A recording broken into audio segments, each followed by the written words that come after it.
So that's one. Look at this one. Here's a 12-year-old C student from, well, he lived in Hong Kong. Well, he was a C student, but he was a polite young fellow. He was going nowhere there, and he had the effrontery to go to a pizza parlor in an all-white Upper West Side in 1980, and the owner of the parlor, a 6'6" crazy Greek who happened to be a friend of mine, took his pizza, took his soda, threw them away. The charge was he had taken 2 straws. You only let one straw, right? So he comes over ranting about racial prejudice. I said it was the wrong thing to do, and I'm going to show you how to deal with it. But I don't think it was racial prejudice. His clientele at lunch comes from the collegiate school. They wear blue blazers, gold buttons. John F. Kennedy's kid went there. They leave big tips for his staff. And he knows the public school kids, black or white, go in there for lunch, he's going to lose that blue ribbon trade. Nevertheless, you're going to give him a chance to back down. This is an absolutely massive, insane Greek who believes violence is the solution to all problems. Once Jerry Mulligan, the famous jazz saxophonist, bounced a $10 check. He had it blown up to billboard size and mounted outside the restaurant. Okay, so I said, you go to the phone and I'll listen, and you say, I'm the guy whose pizza you took, but I'm willing to let bygones be bygones, if I could. Nick hangs up on him. I said, I'm going to give you what in law is called an affidavit, that you attempted to solve this problem peaceably.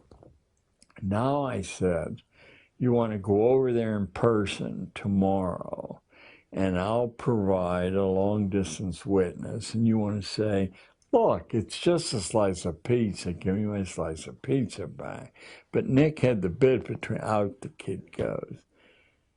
And now I said, you're going to call him one more time with a different teacher as a witness. Then you're going to write him a letter, certified, return receipt requested, 65 cents in those days.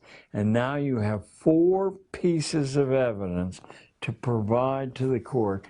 And then you're going to sue his ass in small claims court. Only cost like $3 in those days. But it was 17 miles from the school. Kids can't sue. I said anyone with $3 can sue. It doesn't mean you're going to win. But the way the referee in small claims court decides, since it's one person's, is who has evidence that they acted reasonably.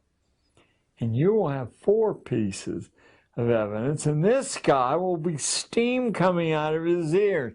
Well, he was awarded triple damages. How about that?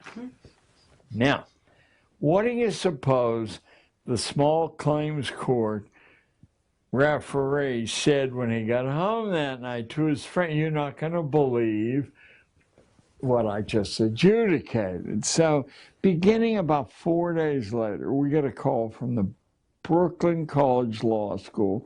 Could he come over and lecture? Of course, he said no, and I said, listen, I'll ruin you if you don't. We'll work it out. Then Columbia Law School called.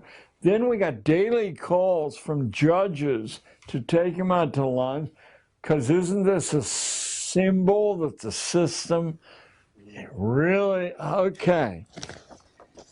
He's the only kid in 30 years of teaching that took my advice not to waste your time in high school.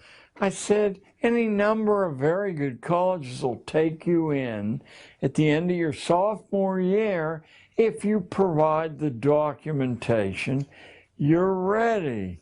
He went to Duke, full tuition scholarship, then Duke University Law School, and by the way, these 2 events, Strawberry Fields and Pizza Palace, are from the same term in a junior high school, just a few more of these things. Here's a PhD from UCal